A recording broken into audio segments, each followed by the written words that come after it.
Berbaki kurang 2 minggu lagi, umat Islam bakal menyambut Syawal dan juga kerajaan kini membenarkan ziarah rumah saudara satu negeri dengan syarat tidak melebihi 20 individu pada satu masa. Namun begitu, perkara ini bukanlah mudah untuk dikawal oleh orang ramai sendiri. Apakah sebenarnya risikonya dan juga bagaimana ia boleh dilakukan oleh orang ramai? Kita ingin bersama dengan pakar kesihatan awam, epidemiologi dan juga biostatik dari Fakulti Perubatan dan juga Sains Kesihatan UPM, Profesor Madya Dr. Malina Osman. Assalamualaikum Prof. Terima kasih kerana bersama dengan kami pada jam ini. Pertama sekali, apabila kita mendengarkan tentang cadangan ataupun apa yang diutarakan oleh pihak kerajaan sendiri membenarkan ziarah ketika raya itu, tetapi untuk keluarga terdekat dalam negeri yang sama dan maksimum itu 20 individu. Kita faham berbeza rumah yang kita pergi itu, saiznya berbezalah jumlah individu sepatutnya berada dalam rumah itu. Apakah risiko yang sepatutnya orang ramai faham berkaitan dengan COVID dan sebagainya untuk mereka kawal semasa mereka mungkin berziarah dan sebagainya? Mengenai kebenaran ini yang telah diberikan oleh Perdana Menteri semalam, itu kita boleh berziarah sepanjang hari raya ini. Angka 20 tu pada pendapat saya hanya panduan. Ya. Kita pada pandangan saya kita masih menunggu SOP terperinci daripada MKN bagaimana keadaan itu akan kita sebut dilakukan sepenuhnya penguatkuasaannya selepas kita ada SOP tersebutlah.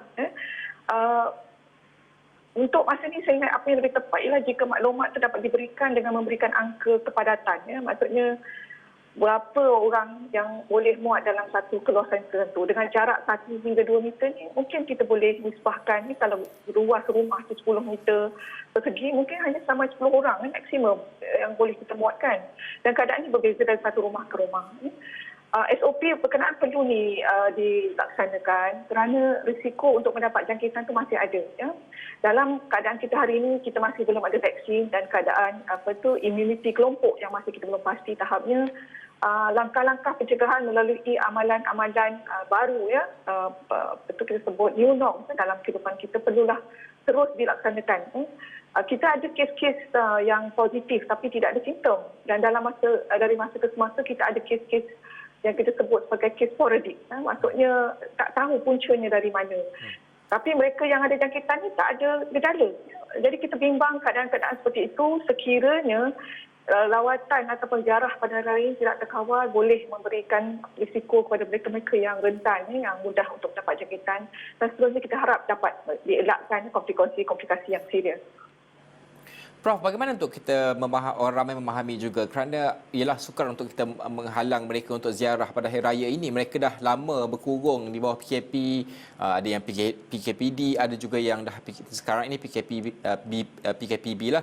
Bagaimana untuk mereka ini memahami bahawa rumah yang mereka ingin tuju itu sepatutnya mereka tahu terlebih dahulu, bukan hanya pergi kerana mereka ini saudara mara dan sebagainya. Sebagai contoh, ada golongan-golongan vulnerable yang rapuh ini yang perlu kita jaga apabila bercakap tentang COVID-19. Orang yang mempunyai masalah buah pinggang, warga tua, kanak-kanak dan sebagainya. Bagaimana orang ramai sepatutnya memahami sekiranya rumah yang mereka ingin tuju ataupun ziarah itu mempunyai golongan-golongan yang rapuh yang mempunyai penyakit ini, mereka sepatutnya tidak harus pergi, Prof. Ya. Dalam konteks ni kita ada dua pihak, ya. Satu tuan rumah dan satu lagi individu ataupun keluarga yang nak pergi berziarah, ya.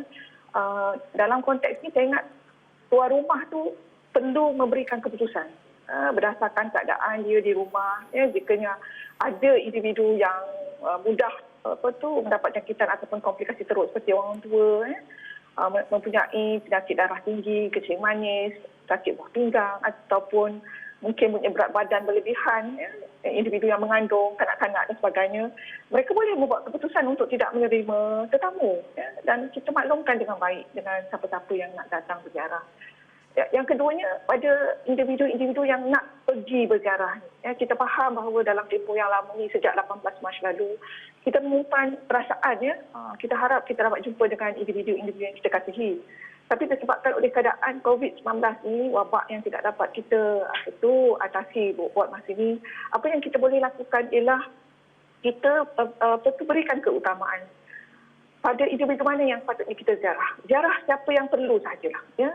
Maksudnya kalau kita rasa memang dalam keadaan sekarang ni mak ayah kita memang kita perlu datang ambil berat tentang diri mereka, pergilah. Tapi perlu ambil langkah-langkah berjaga-jaga untuk mengelakkan risiko untuk menularkan jangkitan kepada mereka.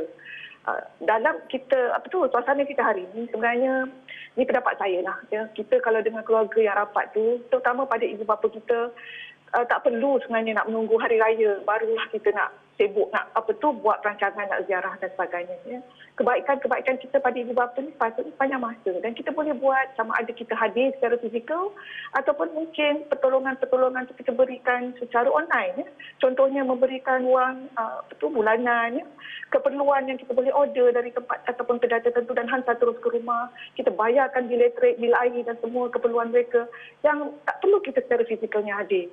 Jadi hari raya ni seperti mana yang Dr. Mazhar sebut semalam adalah adat ziarah kita sebagai orang Melayu. Dan dalam keadaan-keadaan tertentu, keutamaan nyawa dan kesihatan itu perlulah kita utamakan.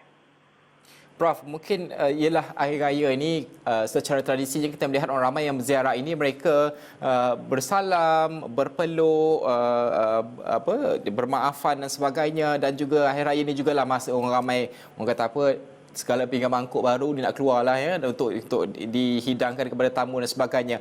Risiko COVID ini kita faham melalui sentuhan, bukan sahaja sentuhan antara individu ke individu tapi juga dari segi permukaan sesuatu permukaan itu juga boleh menyebabkan jangkitan itu tersebar kan. Bagaimana untuk hari raya ini kalau jadi tuan rumah lah menyediakan perkakasan untuk dihidangkan makanan itu, sebaiknya yang boleh pakai dan buang dan juga elakkan bersalaman dan sebagainya. Memanglah agak sukar kadang-kadang kan, tapi macam mana ini perlu didisiplinkan? Saya pada pandangan saya lah, apa yang kita boleh buat ialah minimalkan jamuan tu. Maksudnya kita tak boleh buat seperti mana yang pernah kita buat tahun-tahun sebelum ni. Jamuan secara besar-besaran dengan pelbagai hidangan tu, saya ingat mungkin kita tak galakkan untuk dibuat ala kadar. Asalkan kita boleh ziarah, jumpa dengan siapa yang kita kasihi, dan mungkin dalam tempoh yang minimum untuk sama-sama, saya ingat sudah cukup untuk memenuhi keperluan kita datang berziarah pada hari raya ini. InsyaAllah mungkin besok nanti bila keadaan dah kembali pulih, kita boleh bersama-sama seperti mana yang pernah kita lalui sebelum ini. Okey. Prof, terima kasih Prof kerana berkongsi dengan kami pada jam ini. Itu tadi Prof membincangkan tentang bagaimana musim perayaan ini dibenarkan beraya, tapi kalau boleh kepada anda semua ini nasihat kepada berpakar dan juga kita sendiri kan, kesedaran kita ini penting kerana pada akhirnya sekarang inilah tempoh untuk orang ramai yang memastikan bahawa jarak sosial yang selamat itu dipraktikkan. Normal baharu ini amat penting kerana kita masih lagi belum menang dalam perlawanan dan juga pertarungan kita bersama dengan COVID-19 ini. Musuh yang sama yang tidak nampak ini penting untuk orang ramai faham. Raya juga, tapi kalau boleh minimumkan pertemuan, kontak dan sebagainya kerana kita tidak mahu dengan kegembiraan beberapa hari itu akan menyebabkan merananya begitu panjang sekali untuk ahli keluarga dan sebagainya. Penting untuk disiplin ini diterapkan kepada kita sepanjang perayaan ini.